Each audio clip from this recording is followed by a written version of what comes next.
오늘 우리에게 주신 말씀은 야고보서 1장 1절 말씀, 신약성경 370페이지입니다.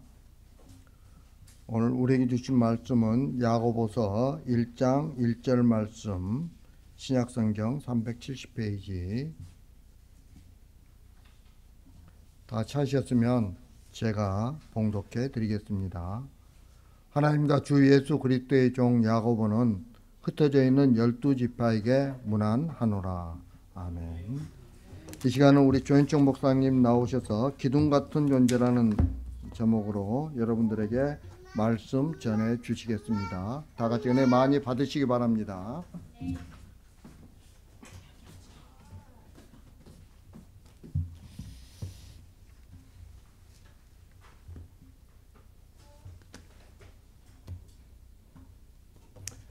오늘은 종교개혁 주일입니다. 10월 마지막 주일을 저희 고신교에서는 종교개혁 주일로 그렇게 지키고 있습니다. 종교개혁은 1517년 10월 31일 그때 루터가 비텐베르크 교회 문 앞에서 반박문을 발표하면서 그렇게 시작되었던 것을 기념하는 그 종교개혁 주일로 10월 31일로 그렇게 생각하고 마지막 주일을 이렇게 종교개혁 주일로 지키고 있습니다. 이 종교개혁의 시작점이 되었던 루터는 오직 믿음을 강조했죠. 오직 믿음, 오직 은혜, 오직 그리스도 이런 기치를 내걸고 그때 당시에 만연했던 부패와 또 성경 외적인 그런 부분들을 과감히 개혁하고자 했습니다. 그 뒤를 이어서 이제 바울은요, 여러분이 잘 아시다시피 바울은 이신칭의라는 그런 말을 했습니다. 이신칭의가 뭐냐면 오직 믿음으로 의롭게 된다라고 강조를 했습니다. 그래서 바울서 신에 보면 오직 의인은 믿음으로 말미암아 살리라. 그래서 믿음으로 의롭게 된다라고 강조하는 내용들이 많이 있습니다. 그런데요, 오늘 우리가 이제 읽은 이 본문 야고보서는 좀 다르게 말씀을 합니다. 어떻게 말씀하냐면 신행일치다 이렇게 이야기를 하죠. 신행일치.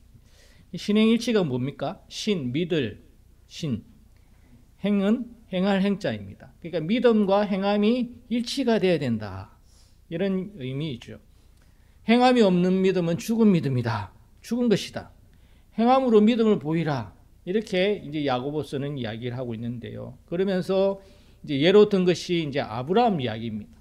이 아브라함은 하나님을 믿음의 의로 여겼다. 이렇게 창세기 15장에서 말씀하고 있지 않습니까? 그런데 아브라함이 하나님을 믿고 의롭게 되었지만 그 아들 이삭을 바치는 행위를 함으로써 그 믿음이 온전하게 되었다. 그렇게 야고보서 2장에서 말씀하고 있습니다.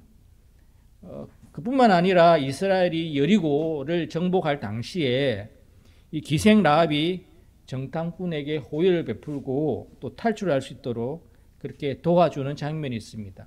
이 장면을 보면서 행함으로 의롭게 된 것이다. 이렇게 야고보서에서 2장에서 말씀을 하고 있습니다. 결국 이 야고보서는 행함으로 믿음의 참됨을 보이라 이렇게 말씀하는 거죠. 그러니까 네가 믿음을 아무리 가지고 있다 할지라도 행함으로 네 믿음이 참된지 아닌지를 보이라 라고 이야기를 하고 있습니다. 어떤 이제 분들은 특히 이제 루터 이분이 종교개혁의 시발점이 되었는데요. 이분은 이 야고보서를 평가절하했습니다. 그러면서 뭐라고 했냐면 이 야고보서는 지푸라기 서신이다 이렇게 이야기를 했습니다. 여러분 지푸라기가 뭡니까? 지푸라기는 가볍다 이런 의미를 갖고 있지 않습니까? 볼품없다, 가치가 없다 이런 의미를 담고 있는데요. 왜 그렇게 이야기를 했냐면 루터가 이렇게 기치를 내걸었던 것은 오직 의인은 믿음으로 말미암아 살리라. 오직 믿음, 오직 그리스도 뭐 이런 이야기를 했습니다. 오직 은혜. 그러니까 예수 그리스도의 죽음과 부활 뭐 이런 이야기인 거죠. 근데 이 이야기가 없다는 거예요. 야고보서에. 야고보에서는 아주 핵심적이고 구원의 그런 핵심 교리가 담겨져 있지 않다. 그렇기 때문에 지푸라기 서신이다. 이렇게 이야기를 하기는 했습니다.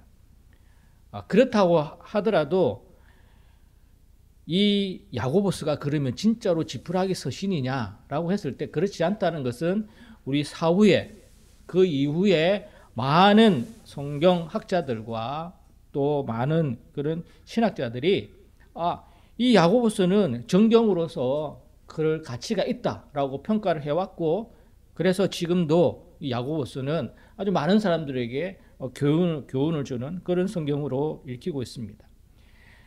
이 예수 그리스도의 죽음과 부활, 구원의 기초 위에 신앙적으로 더욱더 완성된 삶, 더욱더 성숙한 삶을 위해서 말씀의 행함에 더 관심을 가져야 한다. 이게 이제 야고보서의 주된 메시지라는 거예요. 그래서 야고보서는 정말 저는 중요하다라는 생각이 들고요.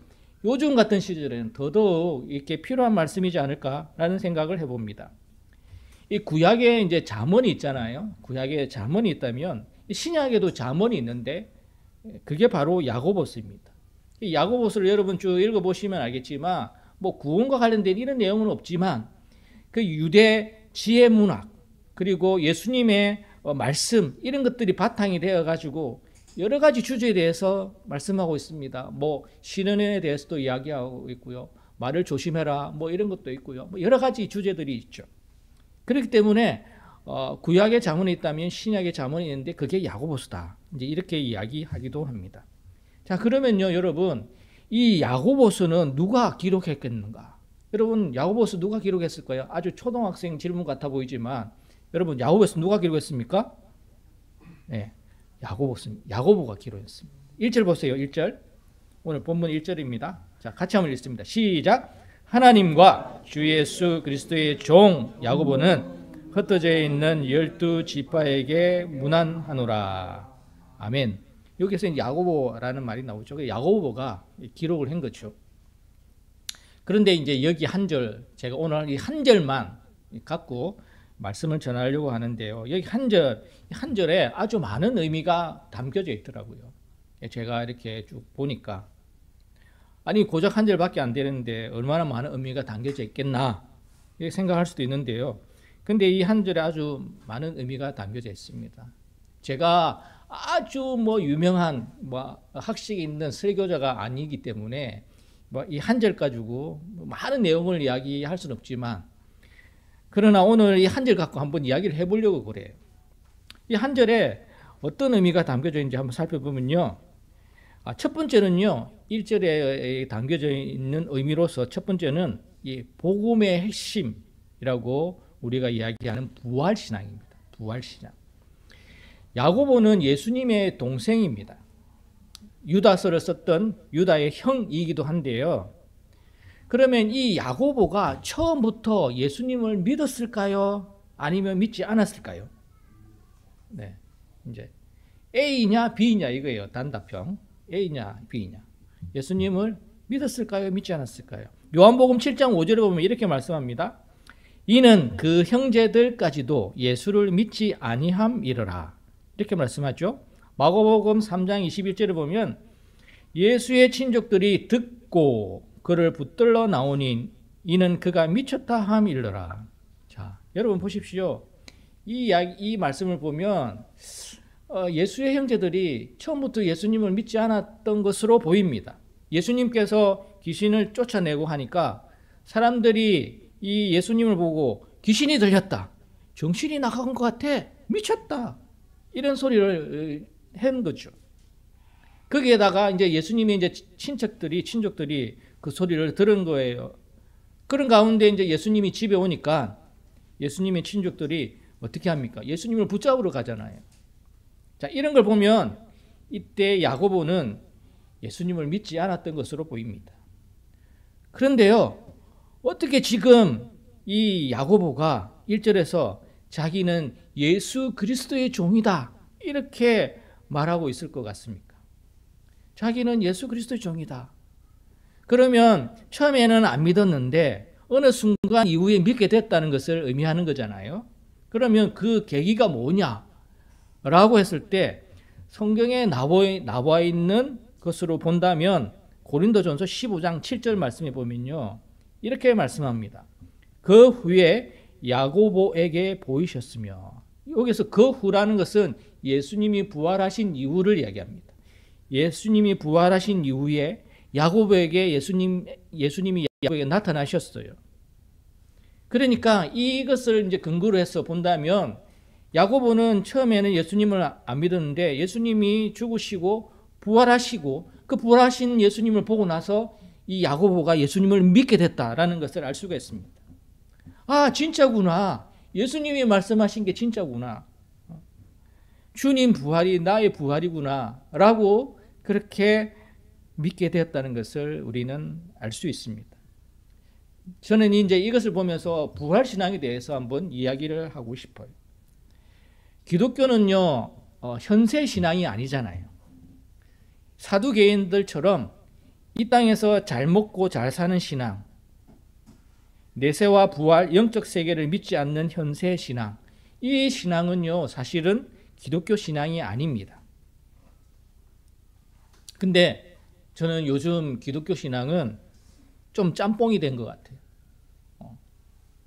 짬뽕이 됐는데 내세, 부활 뭐 이런 것들은 옛날에는 강조를 굉장히 많이 했는데요. 그래서 문제가 많았지만 요즘은 오히려 현세 신앙을 더 많이 이야기하는 것 같아요.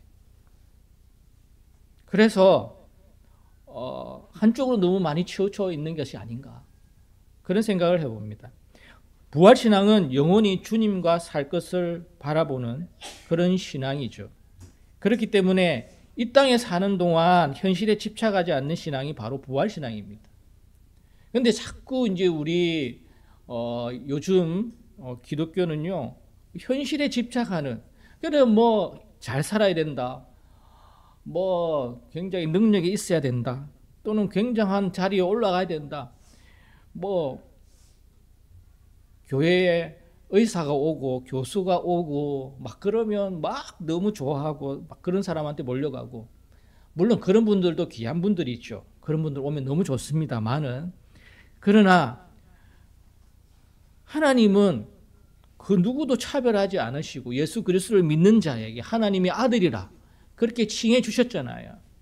그러니까 그 직분과 상관없이, 그 직업과 상관없이 그냥 예수 그리스도를 주로 고백하는 자들은 하나님의 아들이라 칭함을 받을 것이다.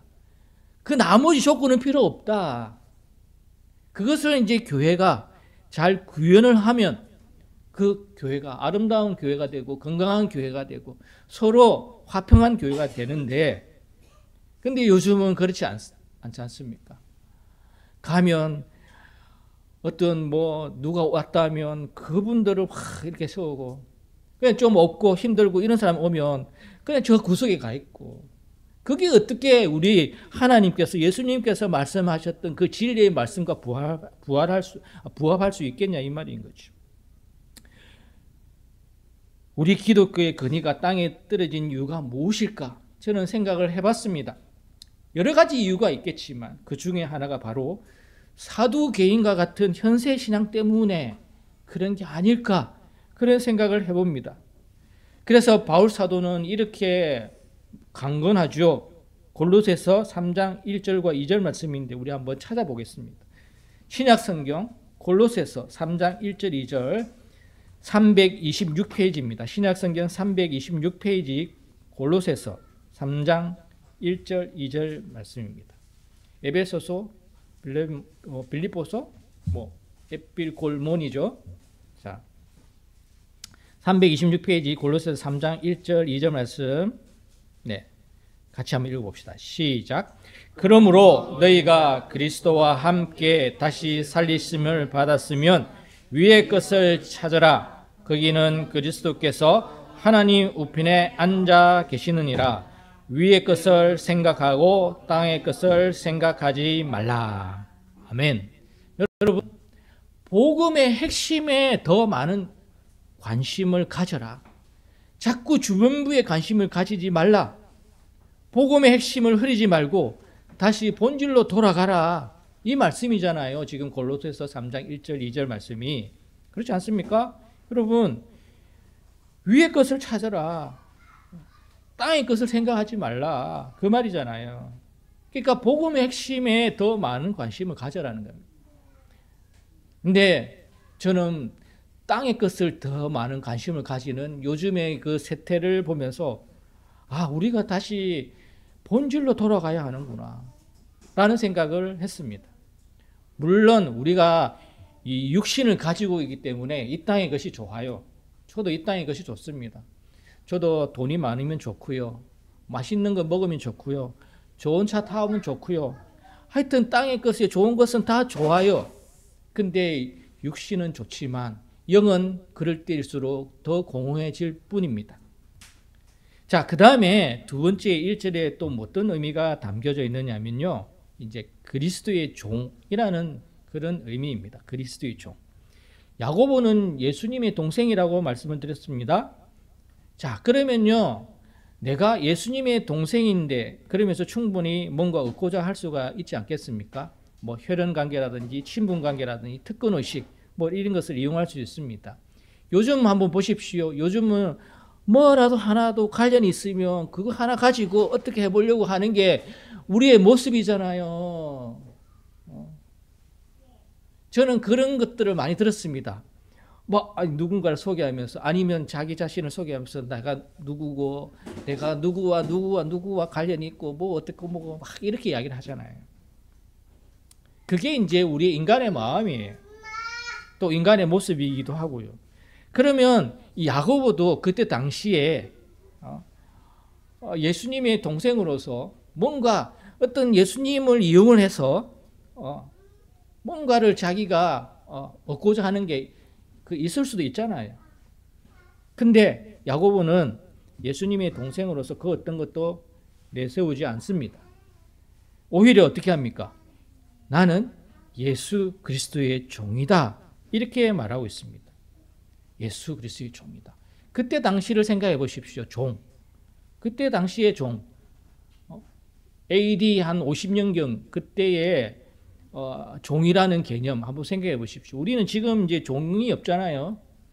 그러면 그때 당시에 그 종은 사실은 진짜로 그 주인을 따라다니는, 그죠? 그런 사람이잖아요. 그 종이라는 단어, 이 헬라어로 찾아보면요. 헬라어로 뭐라고 이야기하냐면 둘로스라고 이야기합니다. 둘로스. 그래서 OM이라는 선교단체, 국제적인 선교단체가 있는데 그 선교단체가 세계를 돌아다니면서 이렇게 배로 세계를 돌아다니면서 선교를 하고 있는데요. 그 배 이름이 둘로스였어요. 둘로스. 어쨌든 이 둘로스가 어떤 의미를 가지고 있느냐면요. 묶어버리다. 묶어버리다에서 유래했습니다. 묶어버리다. 그러니까 데오라는 이 헬라어인데요. 이게 이제 명사화돼 가지고 둘로스가 됐는데 이 묶어버리다라는 의미를 가지고 있습니다. 이게 그러면 어떤 의미입니까? 종의 의미는 자기 스스로 자유를 파기하고 자기가 가지고 있는 그 자유를 파기하고 주인의 뜻에 자기의 뜻을 복종시킨다, 묶어버린다라는 의미가 종의 의미라는 거죠. 자유롭게 살 수 있지만 그러지 않고 종이 되어 주인의 뜻에 자신을 묶어버리는 것. 그래서 주인에게 속하겠다는 것. 이게 종의 의미입니다. 야고보가 자신을 예수님의 종이다라고 한 것은 사실은 대단한 고백입니다. 자기의 형인데, 그제 물론 뭐 피를 나눈 그런 건 아니지만 어쨌든 형이잖아요. 예수님은 신성하게 태어나셨습니다. 야고보가 예수님을 자신의 종이라고 한 것은 대단한 고백이죠. 자유를 파기하고 내 형을 내가 주인으로 모시겠다. 예수님의 뜻에 자신을 묶어버린 거죠. 그래서 예수님께 속해 있는 자가 되었습니다. 여러분, 이제 우리는 어떨까 한번 생각해 봤습니다. 우리가 이렇게 고백할 때가 있잖아요. 우리는 뭐 주님의 종입니다. 하나님의 종입니다. 뭐 예수 그리스도의 종입니다. 뭐 이렇게 고백할 때가 있습니다. 좀 부담스럽긴 하지만 그렇잖아요. 저도 이제 누군가가 뭐 하나님의 종이신 목사님 이러면 굉장히 부담스러워요. 사실은 왜 그러냐면 이 종이 가지고 있는 의미가 굉장하기 때문에 그래요. 그래서 나는 그렇게 살지 못하는데 그렇게 불러주는 것에 대한 그 부담감이 크죠. 근데 우리가 그렇게 종이라고 고백할 때가 있는데요. 그렇다면 어떤 삶이 되어야 하겠습니까? 내가 스스로 내가 그렇게 고백할 때는 자기 스스로 내가 가지고 있는 그 자유를 파기해야 합니다. 자유롭게 살 수 있지만 그것을 포기하고 예수님의 뜻에 나 자신을 묶어버리는 것. 그리하여 예수님께 속해 있는 자로 살아가야 하는 것. 이게 이제 주님의 종이라는 의미이죠. 근데 여러분 이게 잘 되던가요? 이게 잘 되면 얼마나 좋을까 싶은데 잘 되지 않습니다. 내가 하고 싶은 것을 먼저 하게 됩니다. 예수님께 속해 있는 사람이라고 말하면서도 예수님의 뜻에 나 자신을 묶어버리지 않고 내 생각, 내 마음대로, 내 뜻대로 살아갈 때가 더 훨씬 더 많습니다. 사도 바울이 고백했던 것처럼 내 속사람은 하나님의 법을 즐거워하는데 내 지체 속에 있는 죄의 법이 나를 사로잡는 이게 육신의 연약함이 우리에게 있는 거예요. 육신의 그 연약함 때문에 우리는 마음속으로는 하나님의 법을 즐거워하는데 육신의 그 연약함 때는 질 때가 많잖아요. 질 때가 많잖아요. 그래서 쓰러질 때가 많습니다. 넘어질 때가 많습니다. 그럴 때 우리는 어떻게 해야 되겠습니까? 우리 자신을 정죄를 합니다. 내가 이 정도밖에 안 되는구나. 아이고 못난 놈. 나는 죽어야 돼. 뭐 이런 식으로 저한테 하는 말이에요. 제 스스로. 그게 막 정죄를 하잖아요. 근데 정죄는 누가 하는 겁니까? 사단이 우리에게 심어주는 거예요. 그럼 어떻게 하면 좋겠습니까? 그럴 때 우리가 할 수 있는 것은 기도밖에 없습니다. 주님, 저를 불쌍히 여겨 주시옵소서.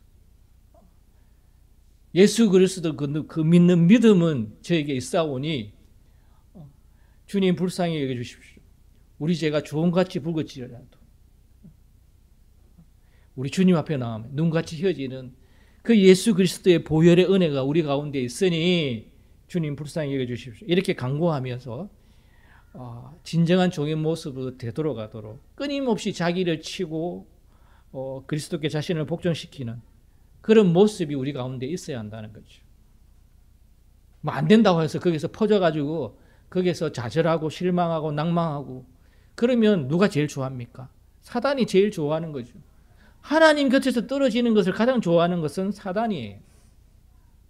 그래서 이와 같이 성령도 우리의 연약함을 도우신다는 그 말씀을 우리가 생각하면서 성령님께서 우리를 도와주실 거죠.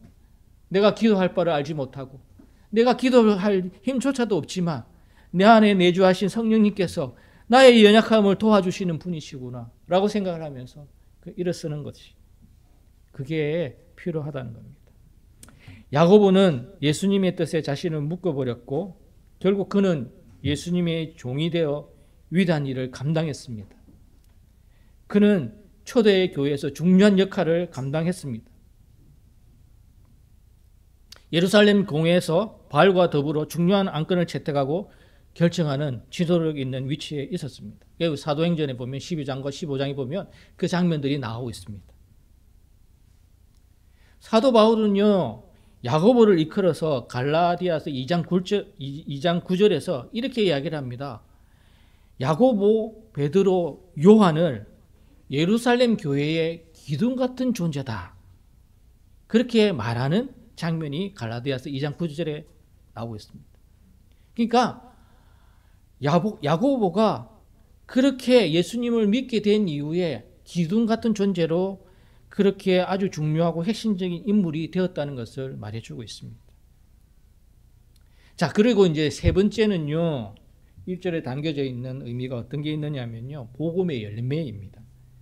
1절 한번 다시 보면요, 이 야고보는 예수님의 종으로서 흩어져 있는 12지파에게 문안하고 있잖아요. 그죠?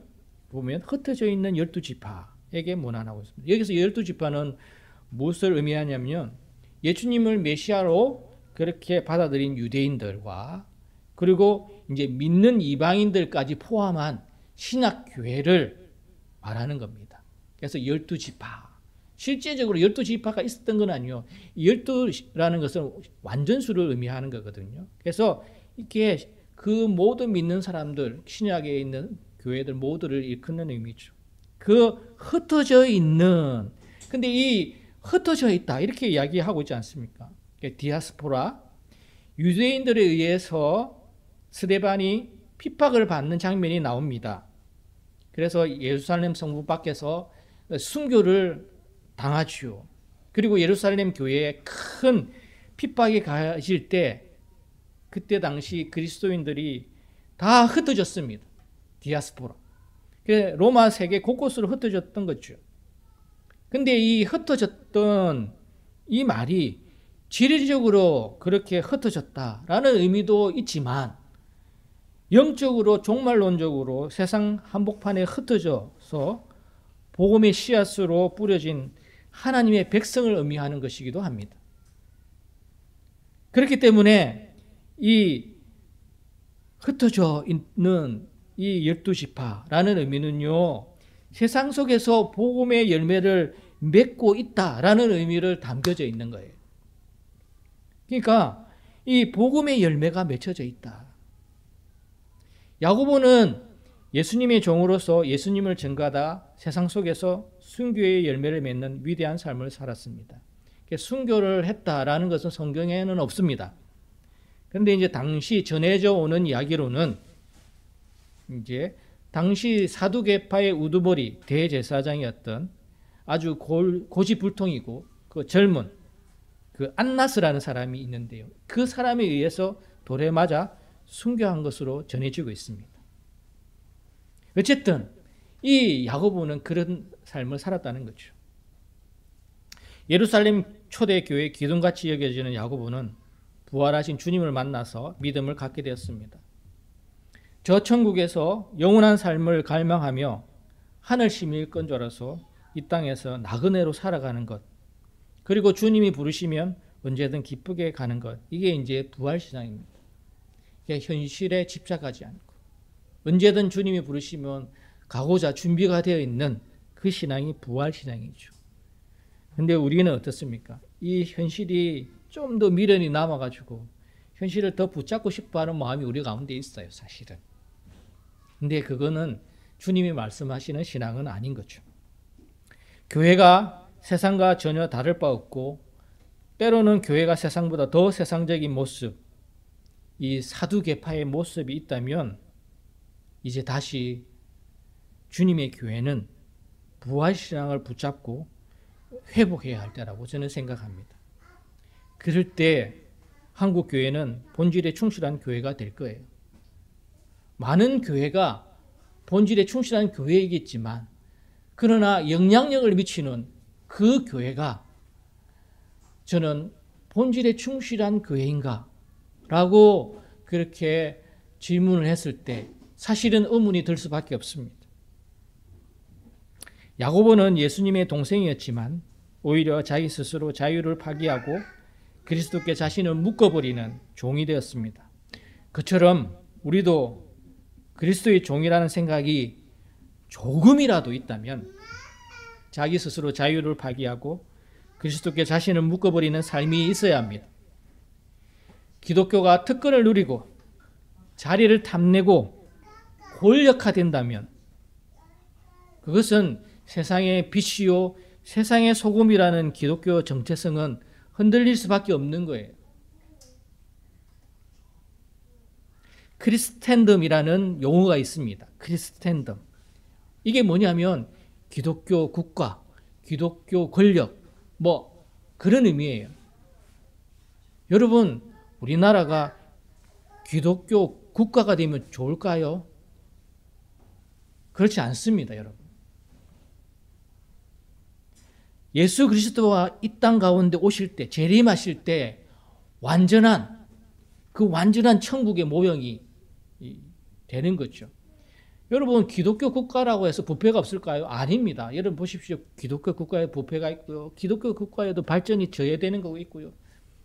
근데 이제 일부에서는 기독교가 권력을 잡아야 되고 기독교가 국가화돼야 되고 이런 식으로 이야기합니다.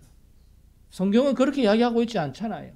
이 세상에서 너희가 소금이와 빛이요. 그렇게 그리스도를 증거하는 삶을 살아야 된다고 했지. 어디에 기독교 국가를 만들어야 된다고 되어 있습니까? 중세시대 때 그 십자군 전쟁으로 인해서 얼마나 많은 사람들이 죽고 무능한 일들이 일어났습니까? 하나님의 이름이 땅에 떨어져 오히려 이슬람이 득세하는 그런 계기가 되었잖아요. 기독교가 특권을 누리는 것은 저는 있어서는 안 된다고 봅니다. 오히려 기독교는 더 낮아져야 하고 자리를 탐내는 것이 아니라 더 섬기는 그 자세로 권력을 추구하는 것이 아니라 더 많은 사람들을 섬기고 그게 세상의 빛이요 세상의 소금이라는 그 예수님의 말씀을 실현하는 것이라 생각이 됩니다. 우리의 시민권은 여러분 하늘에 있습니다. 그러나 하늘에 있지만 우리는 이 세상에 보내심을 받았습니다. 보내심을 받은 우리는 세상의 빛입니다. 우리를 예수님께서 너는 세상의 빛이야 그렇게 정의해 주셨어요. 우리의 빛이 사람의 빛에 비치게 하여 그 착한 행실을 보고 하늘 아버지께 영광을 돌리는 게 우리 믿는 자의 모습입니다. 마태복음 5장의 말씀이죠. 그 모습 속에서 복음의 열매는 맺혀져 왔습니다. 그리고 복음은 확장되어 왔습니다. 이제 우리는 다시 기본으로 돌아가 우리의 착한 행실을 통해 복음의 열매가 많이 맺히길 저는 소망해 봅니다. 올해 25년 9월 합동 통합 고신 그 총회에서 교인 수를 발표를 했어요. 교인 수를 발표했는데 교인 수가 다 줄었다고 그래요. 인구수가 감소해서 이렇게 자연 감소로 인해서 그렇게 줄어든 것도 있겠지만 저는 기독교의 선한 영향력이 예전 같지 않아 교인 수가 줄어든 영향도 분명히 있을 것이다. 그런 생각이 듭니다.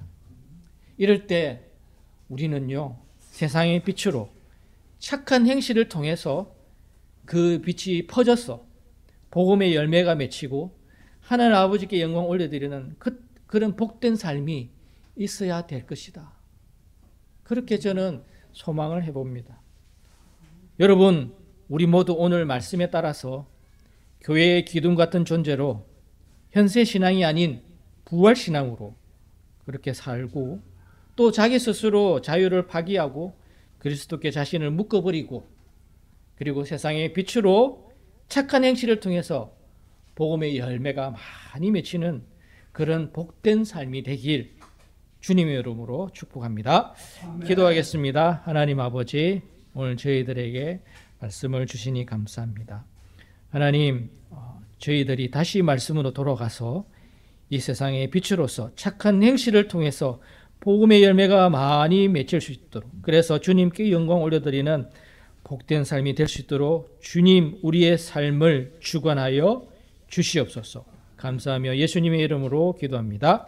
아멘.